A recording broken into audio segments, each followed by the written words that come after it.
happy that I can welcome Alexandra Olivares. She is the HR business manager at Friesland Campina, one of our big Dutch companies present here in Brazil. Hi, Alexandra. Hi, Peggy. Hi, everyone. Happy to be here. Good afternoon. I'm so happy to have you with us because not only you're the HR business partner at Friesland Campina, but you're also a certified coach and you're very much experienced in the topic, right, Alexandra? A little bit, yes. There we go. There is already the imposter syndrome. A little bit. Yes. I think it's much more than a little bit, right?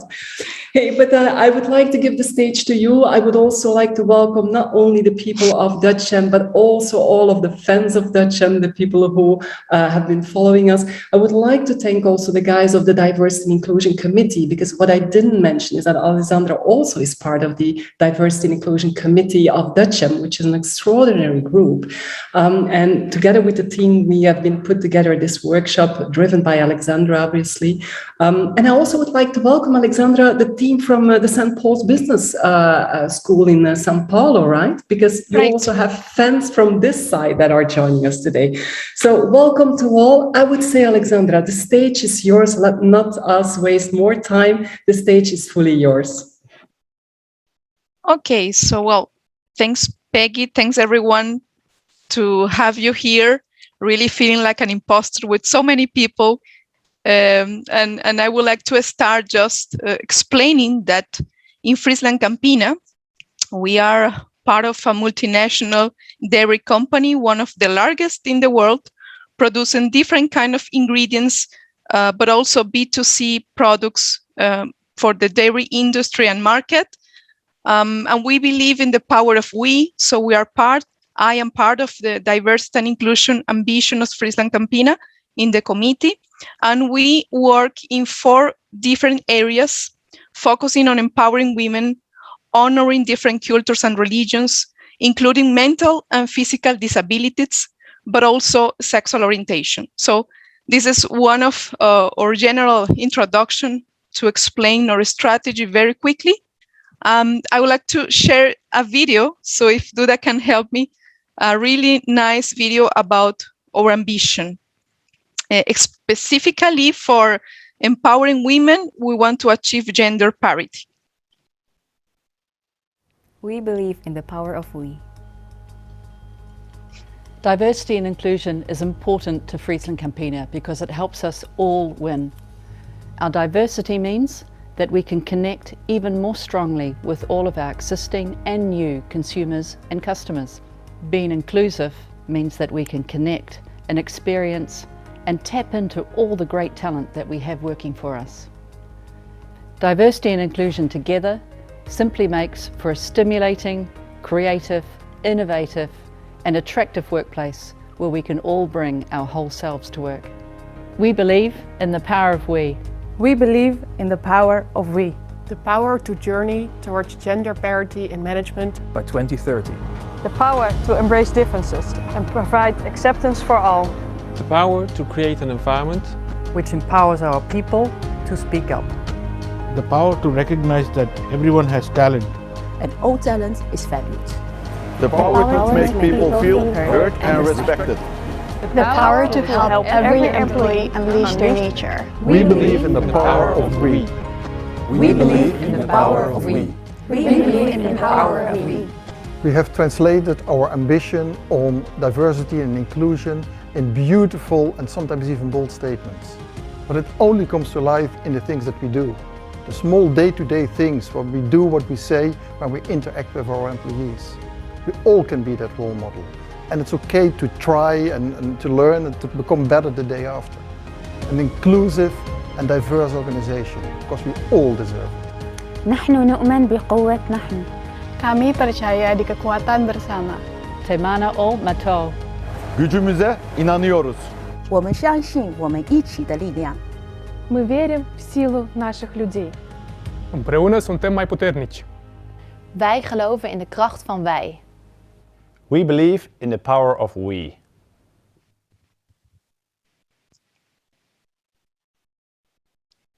Thanks, Duda. So I can share again. Good. So this is a little bit of our strategy and ambition. And I'm here to share with you about one of the themes, one of the topics we worked this year during March. So we have a kind of safe spaces discussions with everyone everyone in the company freely join these safe spaces discussions to talk about imposter syndrome and perception bias.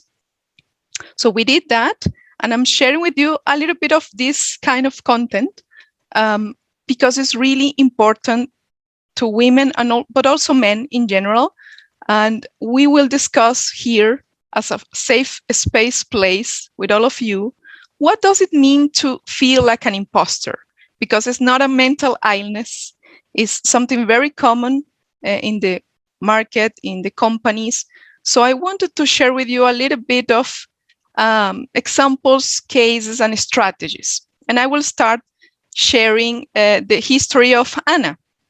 Anna feels good about her performance in general, and she hopes that people around her will acknowledge that she's more than a sensitive woman or charming. And during a meeting, she realizes that other colleagues look more prepared and more straightforward into the discussion. And then we can see the history of Therese. Therese is another lady having internalized her society's definition of brightness without effort. She feels like an intellectual imposter, like a fraud. And when she starts a new project, thinks that she does not deserve it. So this is the feeling of this lady. And I wanted to know what are your feelings? Why so many people, despite all the effort, merit, performance, feel like a failure?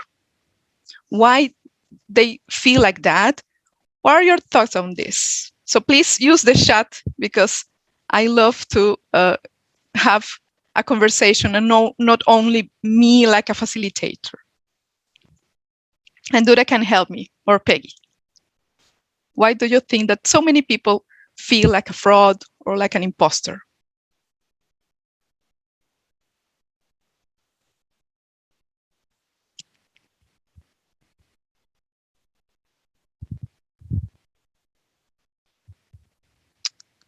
We start to receive some comments.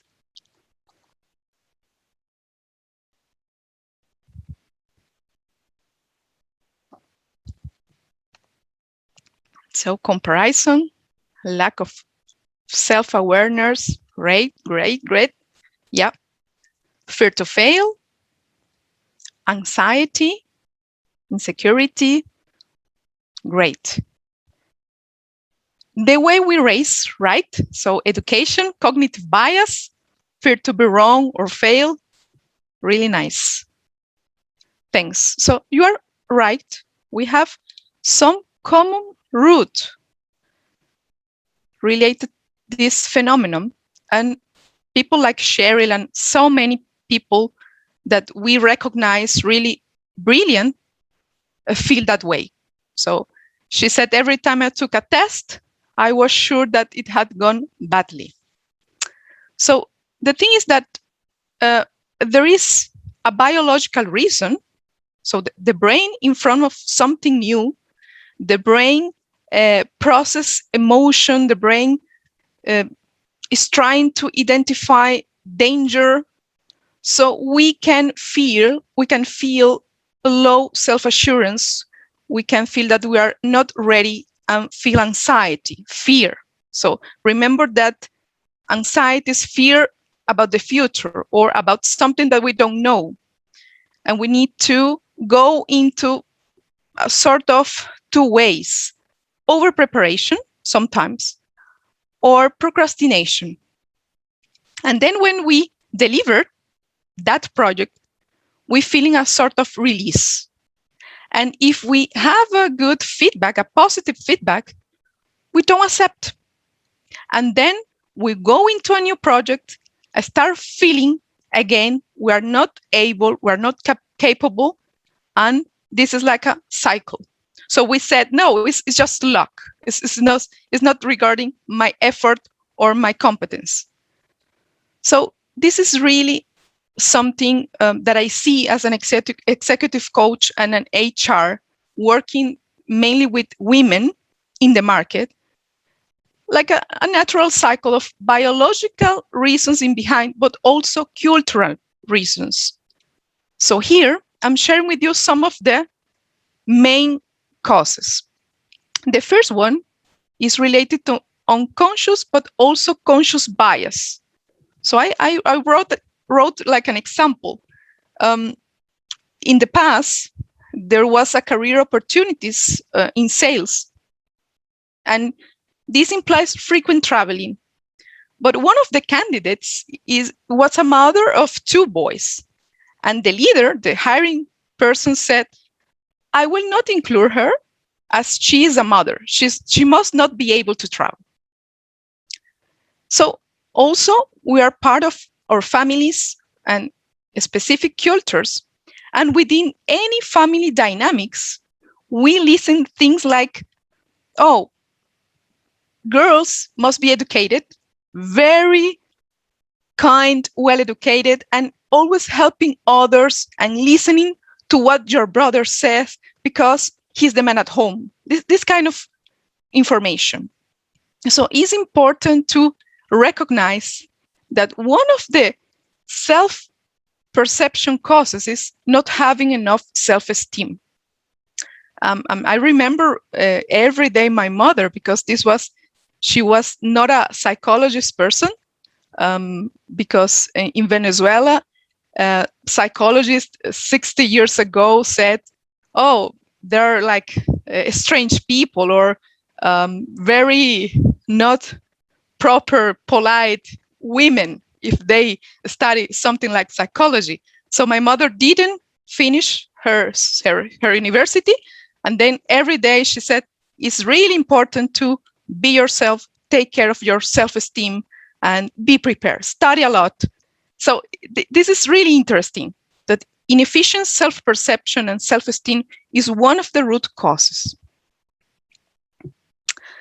So now I would like to have a conversation with you again, because we can have some strategies mainly regarding soft skills to deal properly with the imposter syndrome, but we would like to talk in small groups.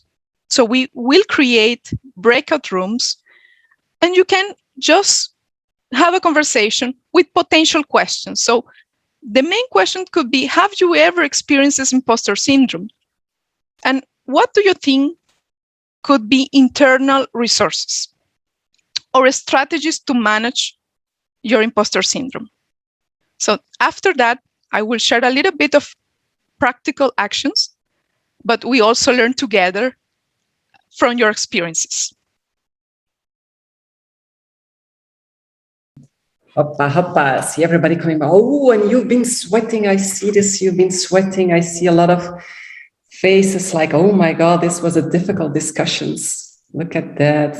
Oh, but I see Joy smiling, so I'm already happy. And John as well. Oh, that's good. Looks good. Looks good. Was it hard, guys? Was it hard? Hard discussions? I see Patricia, hard discussion. And even see Michael. Oh, you look exciting, exhausted, Michael. I mean, you had a big conversation there. a little bit. Very deep discussion. Good. Okay, we're bit by bit coming back. Everybody's bit by bit coming back. Alexandra, I'm so excited to hear all their stories. What are they going to tell us? Maybe they say we have no problems, everything is fine. What about imposter? Let's have a glass and why I feel that way and people don't. So we don't know about it. Yeah, but I think everybody's back. Everybody's back. Alexandra. Yeah. Yes. Yeah. So we really want to listen you a little bit. So if maybe some volunteer from different groups we can start discussing together. Let's orchestrate this a bit, because we are almost 30 people in the room. Yes. And before it's a tsunami of answers, just let me, group one, Let's start. Room one. Who was in group one? I think in group one was Joyce, was John, was, can't remember anymore. Alexandra. No, Alexandra. Sorry. Alexandra. Alexandra, Amanda, Ana, Brenda, and Gislaine. Oh, The two Gislaine. Oh, yeah, we have two. We have a double here. Who wants to speak from group one? What have you been discussing, guys, girls?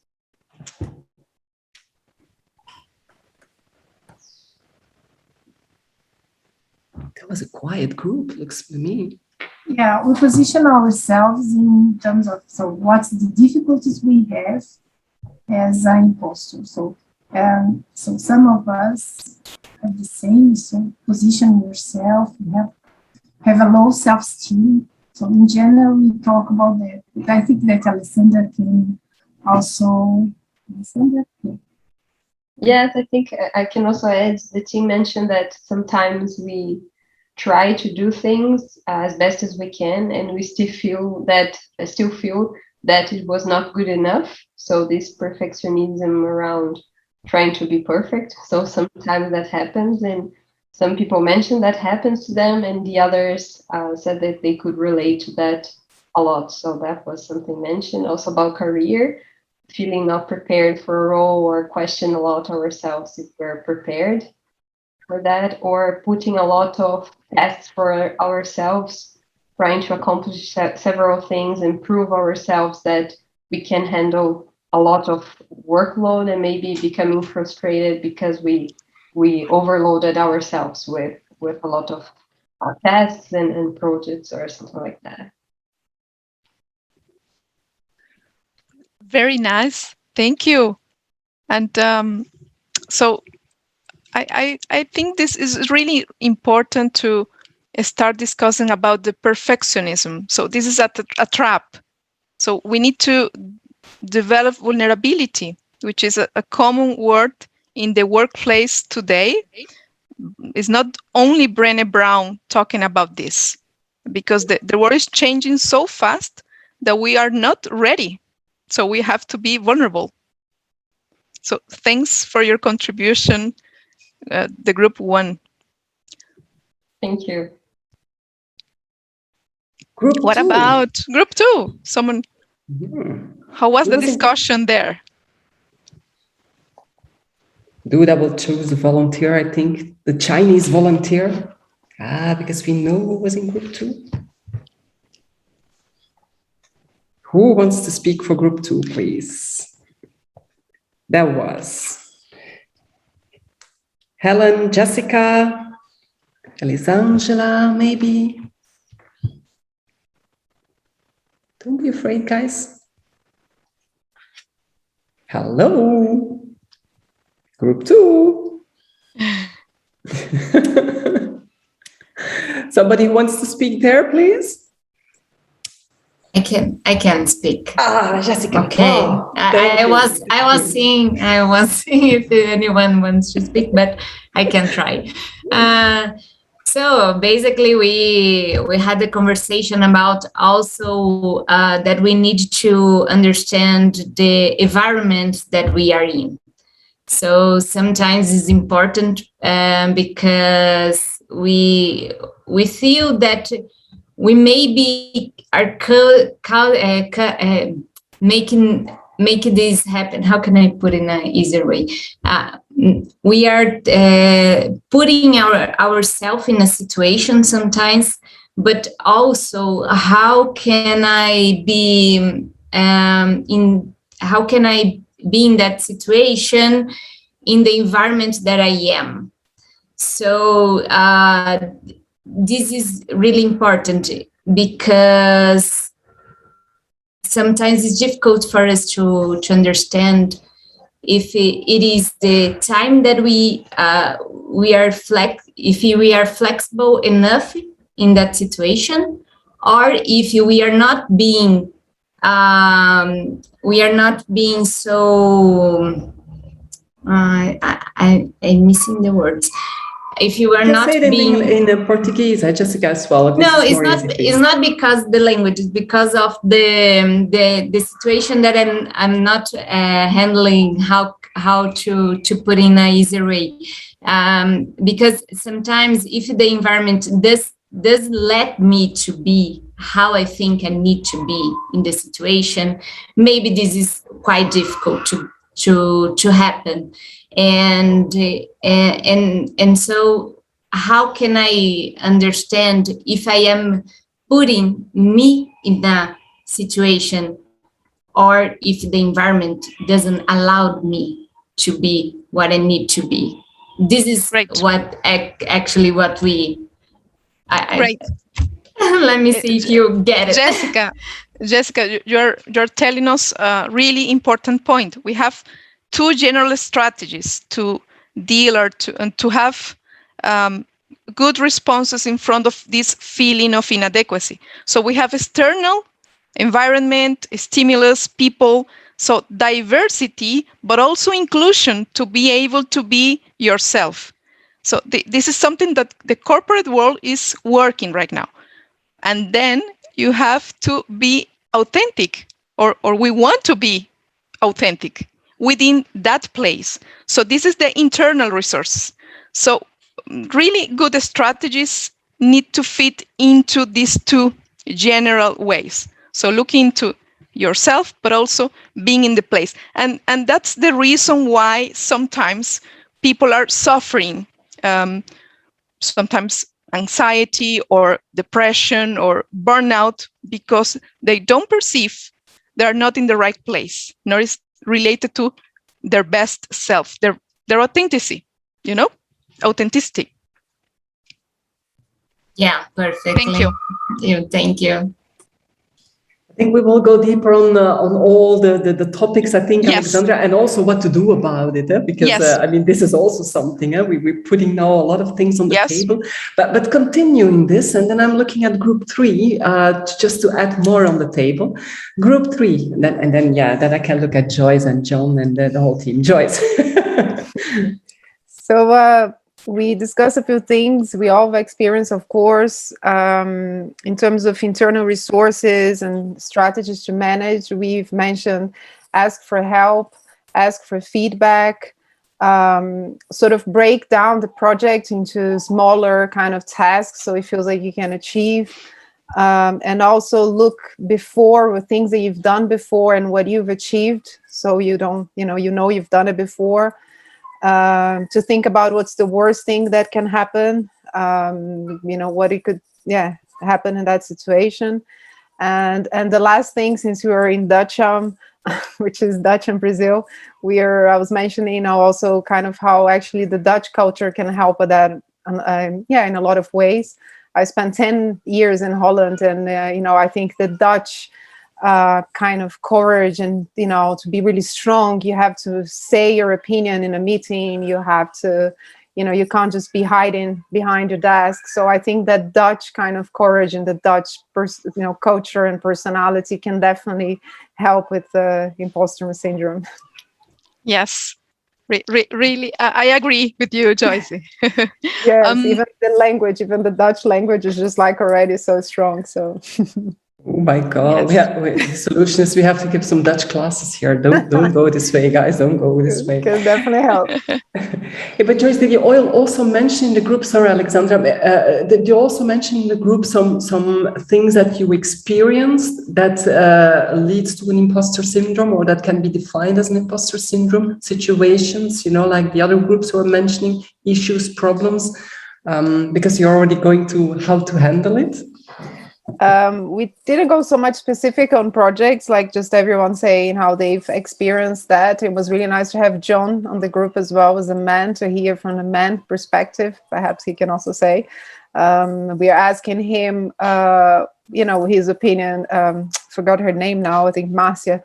She was asking him, about this thing that we always hear, that if there is a position available, and if a man only meets 70% of the requirements, the man would still apply for it when a woman would doubt herself. So we were asking him whether that's correct, but maybe he can give his... Great. No, yeah, it was for me. It was very nice to be in the group, and what I think for me, for me personally, it was very recognizable. So in the examples, we see many pictures with women, but actually, I think that. Well, based on my own experience, I think it's not only something with women. I feel with the different positions, I was giving an example of the different positions that I had within the company, but also becoming a dad, something more personal. Then I also had insecurity, was also thinking, am I really worth this position and can I do it? So in that thing, very recognizable. The Dutch experience of Joyce was very recognizable to see how Dutch people are reacting differently than what you see in other cultures. In the Netherlands, I always say in a funny way, in the Netherlands, we speak up just to say something, and abroad we speak because we want to say something that contributes. That's for me a difference in the culture. And then, yeah, about the 60 to 120% question, that's also a personal one. But I do think if I look at myself, I would not need 120% security to say, okay, I'm going to apply for a position. But definitely, it's also not 60. I would also need some time to build up to apply for a position and to make sure that I feel certain enough to apply for it. But then that's probably also more personal than general. In that aspect. Thanks, John, for your contribution. Really nice. You're welcome.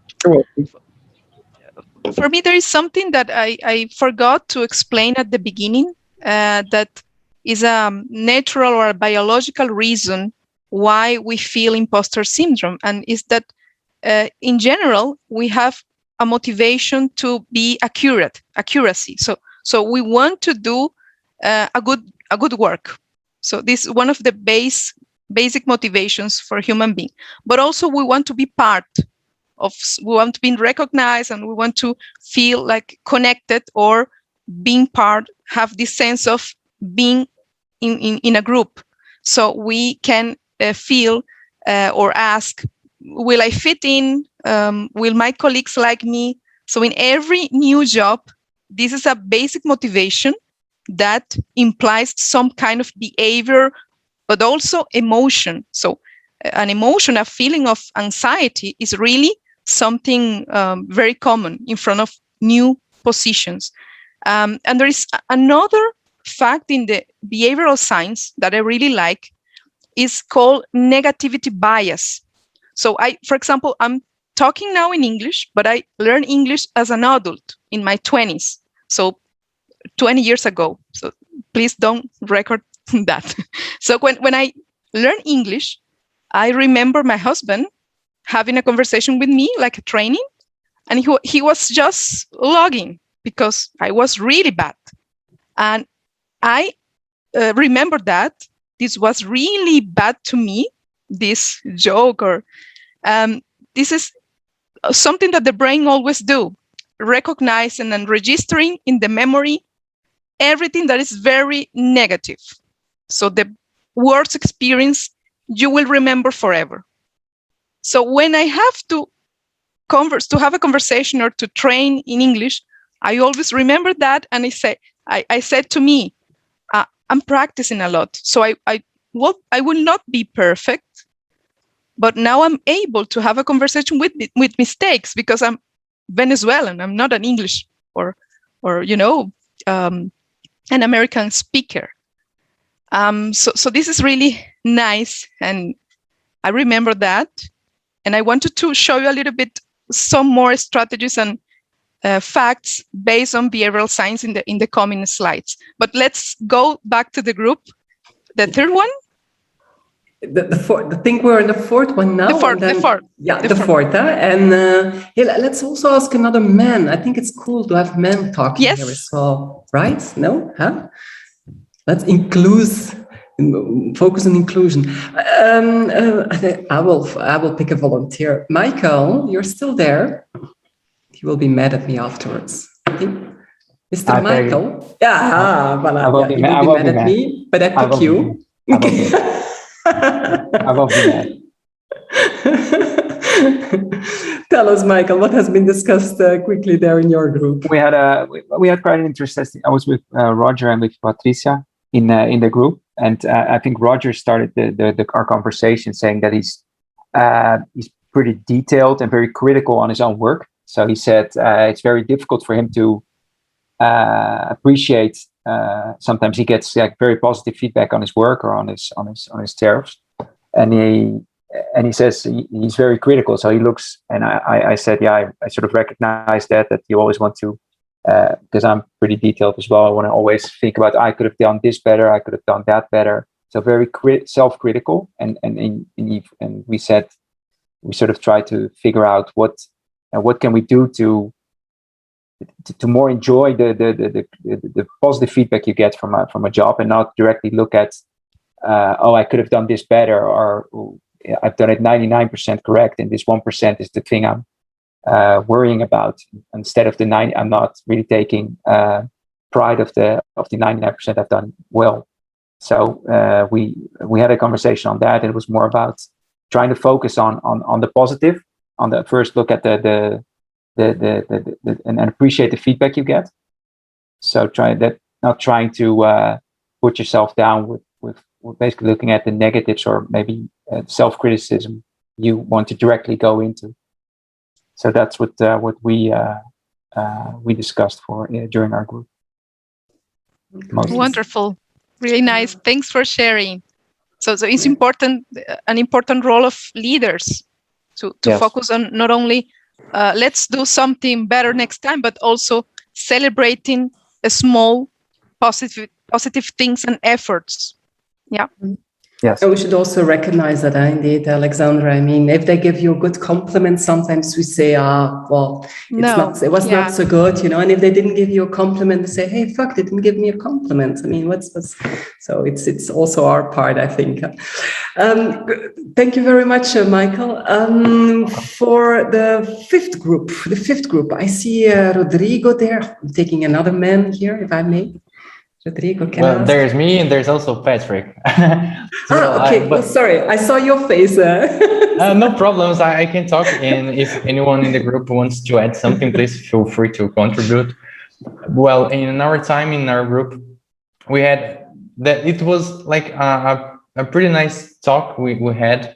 There were me and Patrick, and there was also Paula and Renata, and we were talking about maybe. Well, we all had different backgrounds, of course, we're for different people, but we talked about at first some different backgrounds, considering our country. There are two of them working on different countries. They were born, so they have different backgrounds, different career path. So all of this make them to see how they charge themselves, how can I say, like overwhelming themselves with comparisons with others, from people who are native, who are already in the country. They're speaking another language, they're speaking with different people, with different food, different weather, different everything. All those things makes you charge yourself, it makes you feel like you don't belong there. Do I belong here? There's a great point from people, Latinos around the world, that some prejudice people may have kind of against us. Also a gender thing, like being a woman and the difficulties the word carries on it.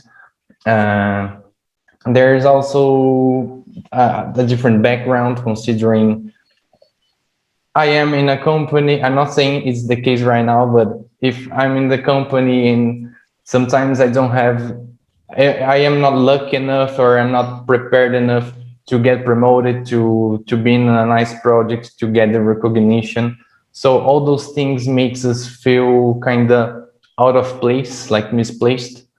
And what can I do if what I've studied, if my effort is not about getting lucky or not, is about on deliveries? What about if my bosses do not recognize, if my bosses do not want me to develop myself, they don't They don't want me to develop. So we talk about all those things which are completely nice things, you know, about gender, about ethnics, about environment, about companies, culture. So it was a pretty nice conversation.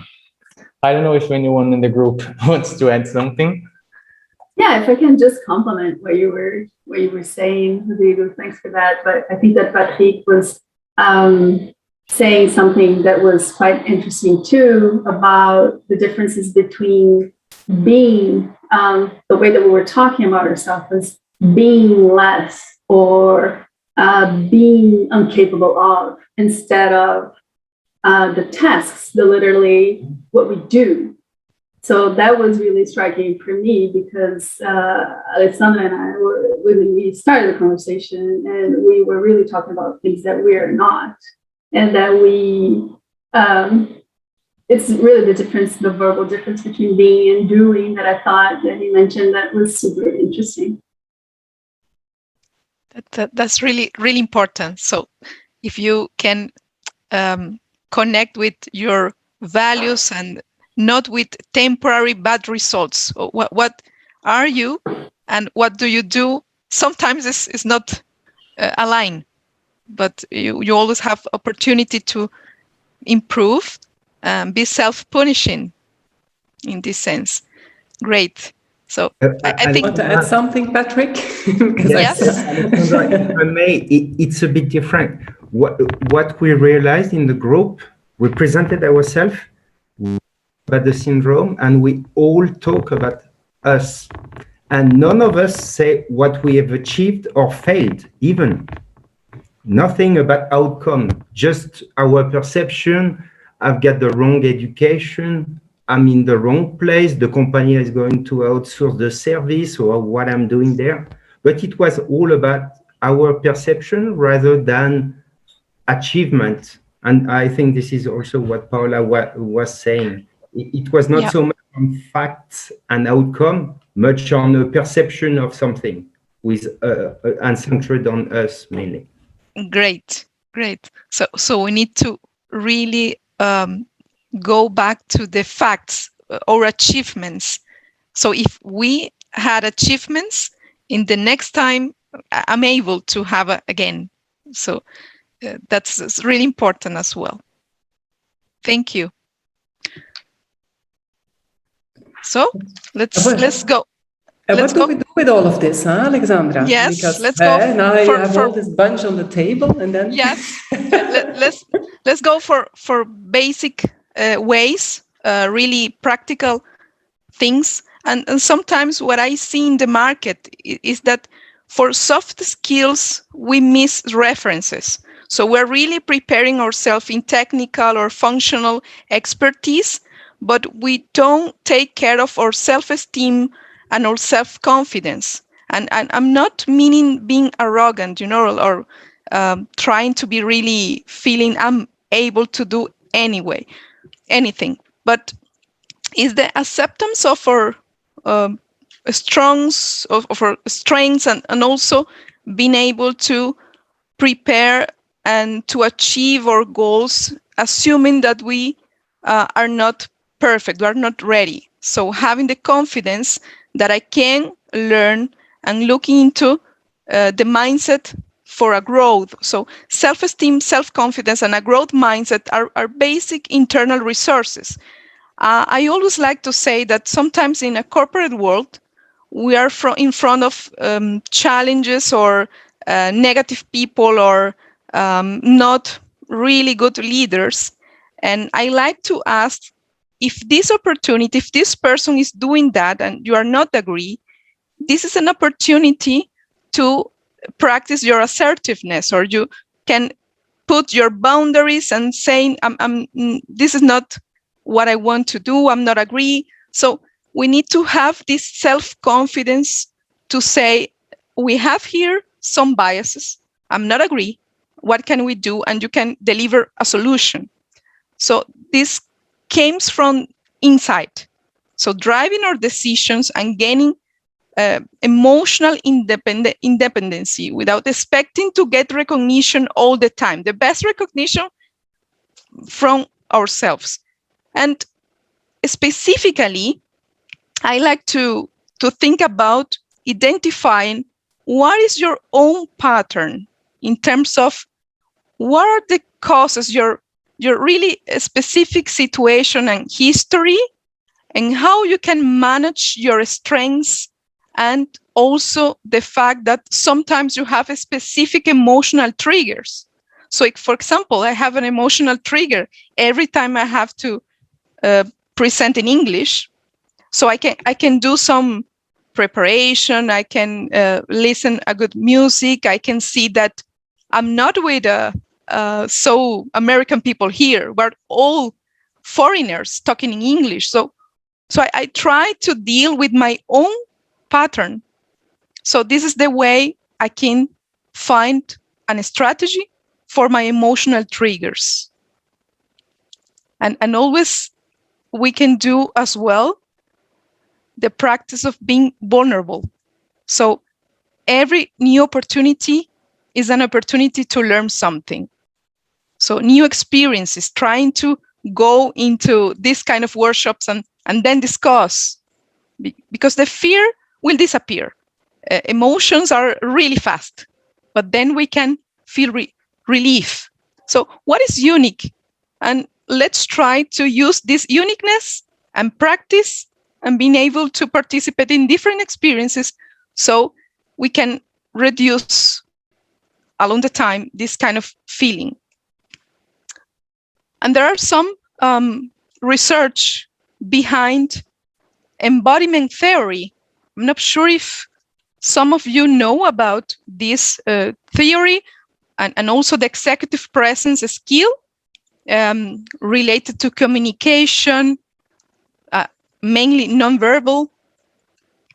There is a question here, Renata, confused about the balance between vulnerability and assertiveness in the workplace. That's a great question. You know, when I see vulnerability and assertiveness, I mean that vulnerability is related to being you. And if you make a mistake in a meeting, you can say, oh, sorry, I don't know, I didn't know about that. And that's okay, and go into the next conversation or point. And when you have to be assertive is when you say, okay, I wanted to talk, and then someone is interrupting you, and you say, sorry, I need to go back to this conversation, or what you did, I'm not agree. Because sometimes, because of our culture in Latin America in general, we are not communicating things. So we are having this in our memories, and then we go again to have another conversation with the same person, and this person perceives that we're not talking about our boundaries. We're not explaining that we don't agree. So we need to be vulnerable in the sense of just be yourself. We are not perfect, but also assertive in the sense that we can practice in our communication. I don't like, or I'm not agree with you. Why? Or let me understand better your point. This is the kind of assertiveness. And the embodiment, I'm not sure if it's okay, Renata, because you said yes. Okay. Yes, so, thank you. You're welcome. Let's go back to this embodiment theory. And this is really important, because when we are in the middle of a situation, a challenging situation, we can perceive our body, and we can prepare our non-verbal communication. We can prepare the way we talk, the kind of objects around us. We can prepare the environment to reflect something that we wish we would reflect. So this executive presence is when we first are able to say, I want to do that. So this self-perception of I am with the person that can put you in that forum, in that place. So you can say, I have an intention, I want to be part of this project. Maybe I'm not ready, but I would like to participate. So express this, let me have this opportunity. So when we do something and talk, people perceive this, and this is not conscious.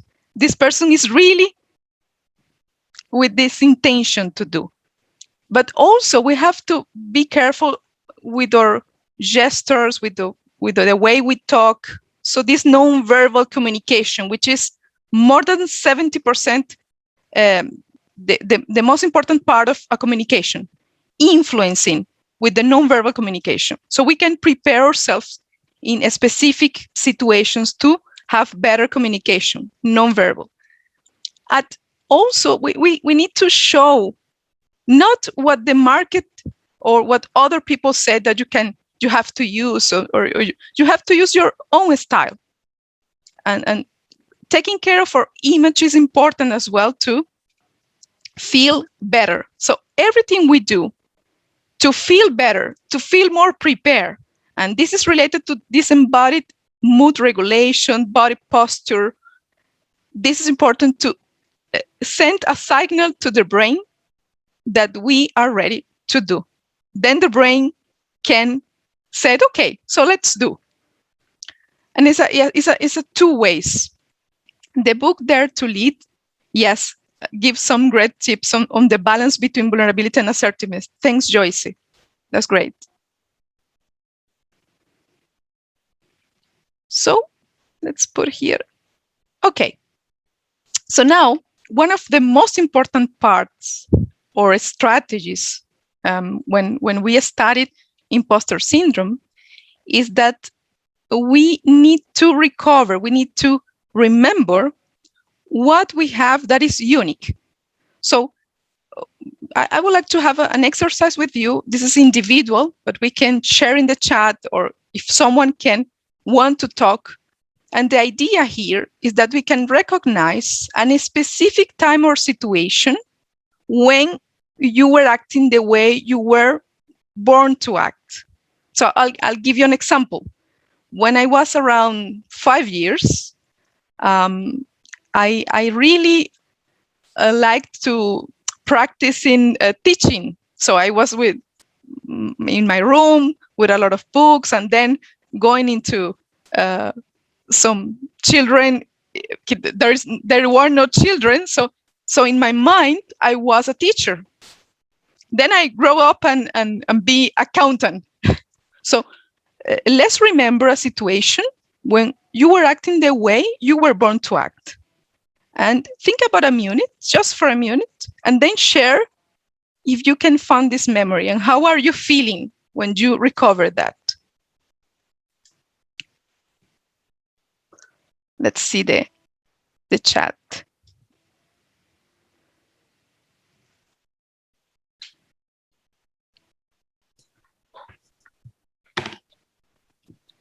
Everybody's anxious to put something there, Alexandra.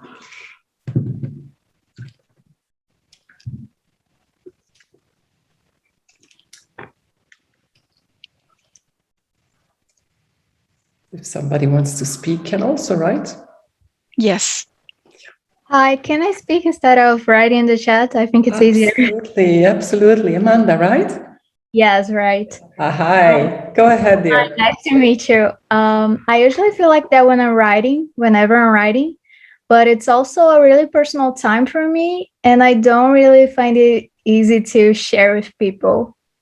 So I feel like myself, but I'm not confident sharing that part of myself with people usually.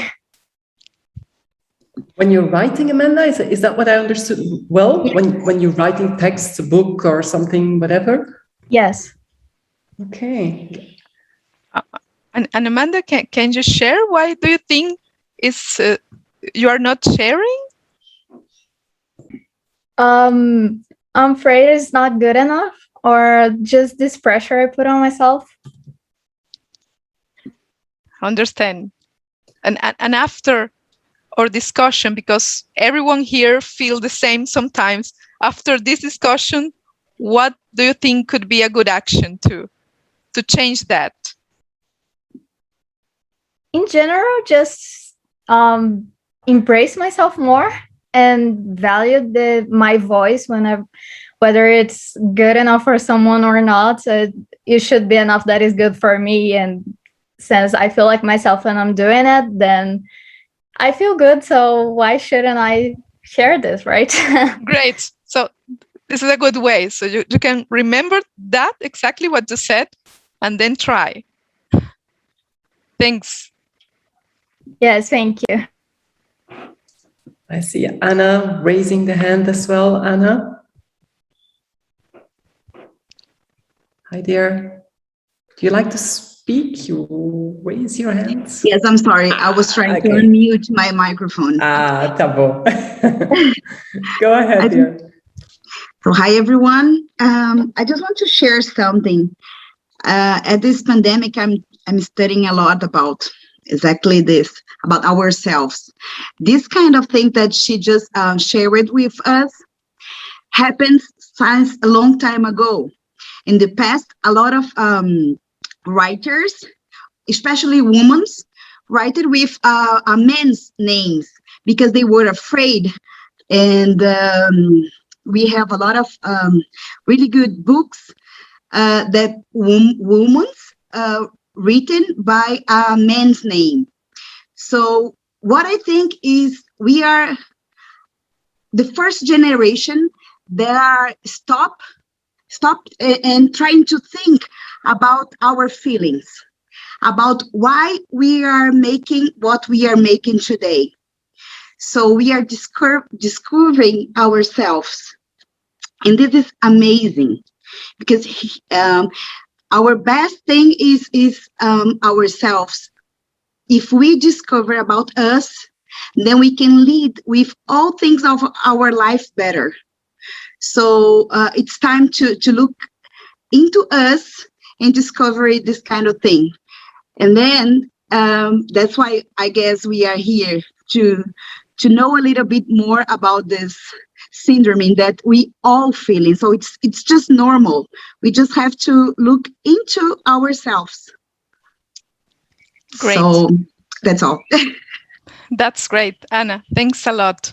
So that is exactly the point. So we need to reflect, and it takes time. So it takes time. It's not an easy answer. Perfect. Yeah.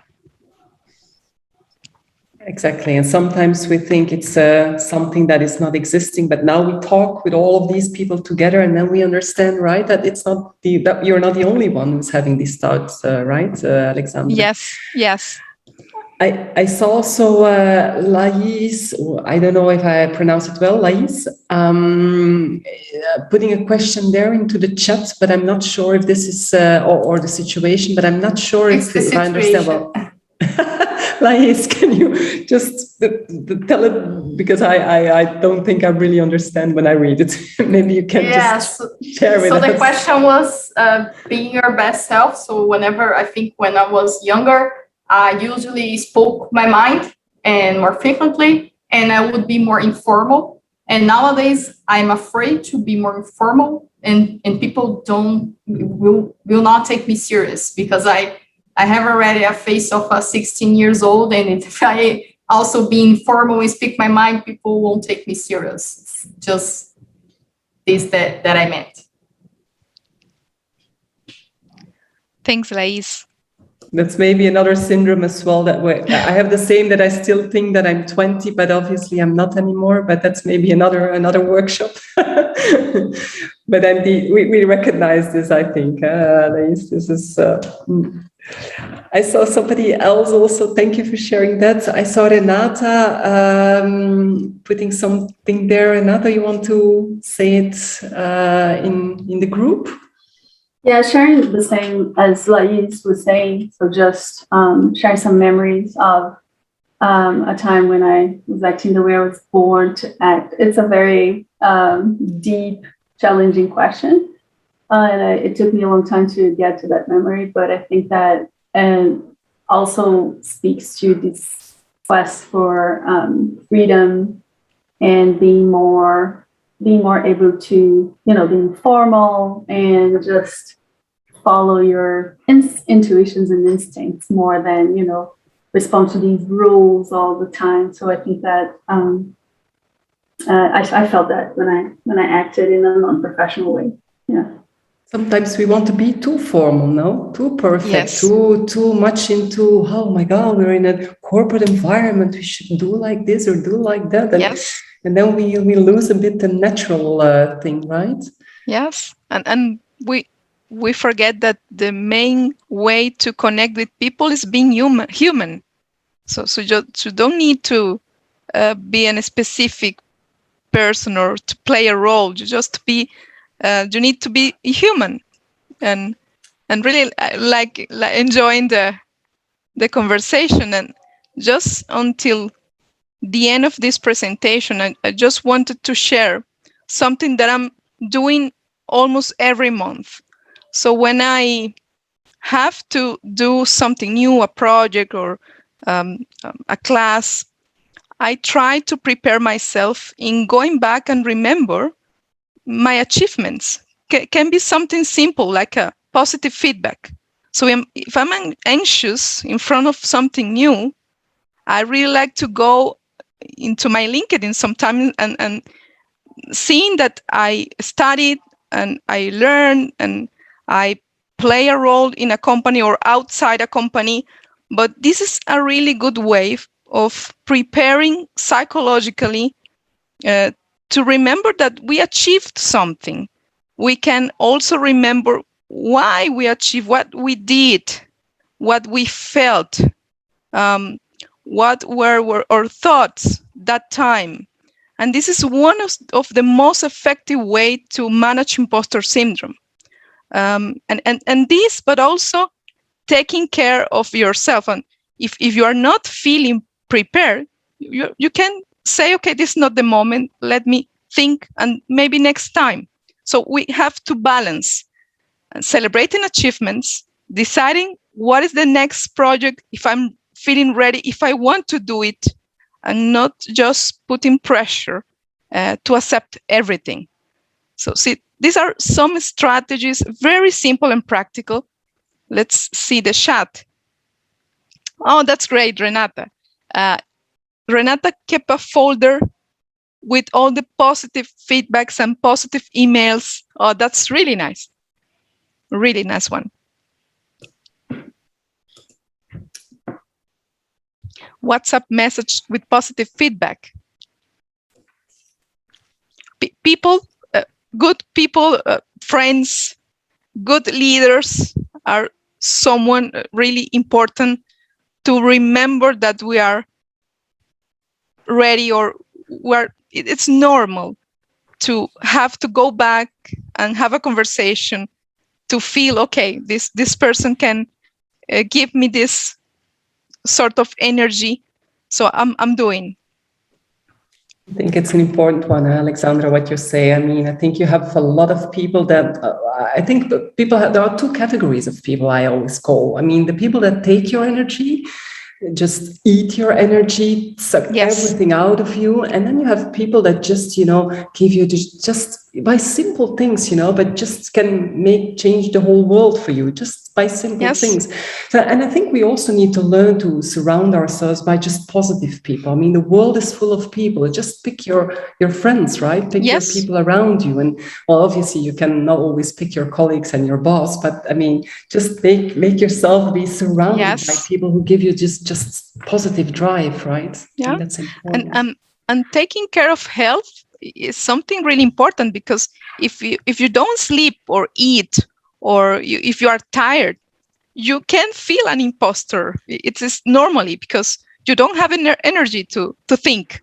So you are just surviving. So we really need to balance and to try being healthy. It's not only mental health, it's a physical health. It's like a mental diet, definitely. Yeah. Exactly. We're going to the end, Peggy, but I wanted to say thanks, because I really feel comfortable listening and learning from all of you. Don't want to take all the time. Well, we can take more time, but then I would say take the bottle of wine and then or a Heineken, and then we can enjoy further and chat for hours. But probably everybody has other plans here tonight.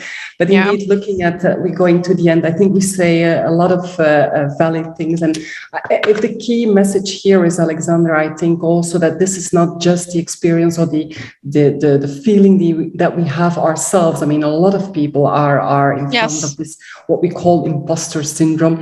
It's not an illness, right? It's something that we should also work on. I think a few elements, if I take out your feedback, is we're not perfect, and we can say that, right?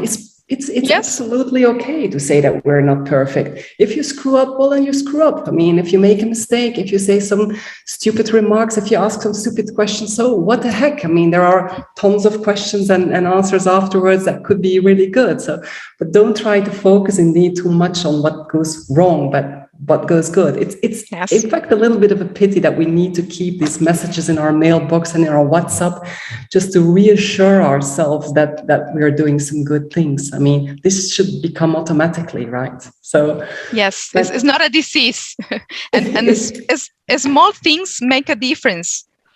Exactly, and it's not a disease, but it's something I think we can work on, right? I think we have to work on. We have to push ourselves by that.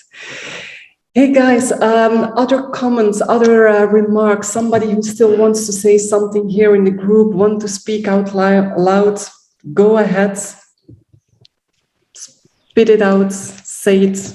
Yes, hi, my name is Alice. Thank you very much for the opportunity to be here with you, learning a lot. I would say that what I learned is that when we are tracking our success, it's important to know the size in your company, to know the size that in environment that we are committed. I think that one of the most challenge of the syndrome imposter is afraid of being outed as a fraud. So for women, all the time we are trying to hide because we are afraid to be discovered.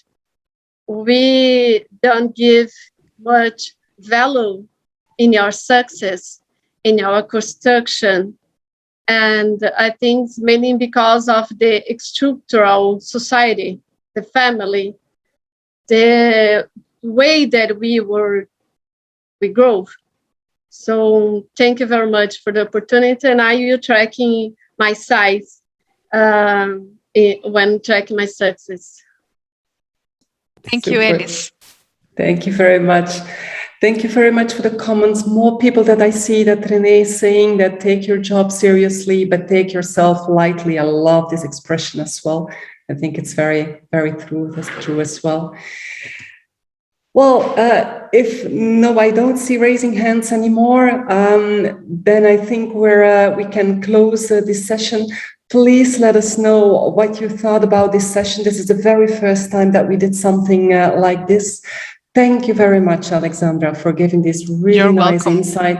Your English is absolutely perfect. I think I should talk to your man. But thank you very much for this contribution. Thank you very much for the insights. I hoped you liked as much as we did. And we would like to see you more, Alexandra. You continue working with us in the D&I committee, and I hope that we see you more for more events like this. Thanks. To all the audience, thank you very much for being with us tonight. Take care of yourself, love yourself. That's a very important one, and say to yourself that you're doing an awesome job. This helps very much. Please let us know as well what you thought about this session. If you want more sessions like this, we would love to hear that. Reach out to Dutcham, and we hope that we can see you in the next session very soon. Have a good evening to all of you, guys. Obrigada. Gracias.